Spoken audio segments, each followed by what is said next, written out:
Đây rảnh test quái thú hai nòng cho anh em xem. Đánh cước luôn.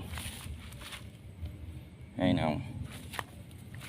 Đây nòng nó 31,5 ly. Dòng tua theo anh em đo được thì nó khoảng 24.000 vòng. Đây, siêu nhanh nha. Đánh cước thì thôi hết ý. Đây cần bãi lô không theo máy. Đánh cước luôn.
Quá dữ.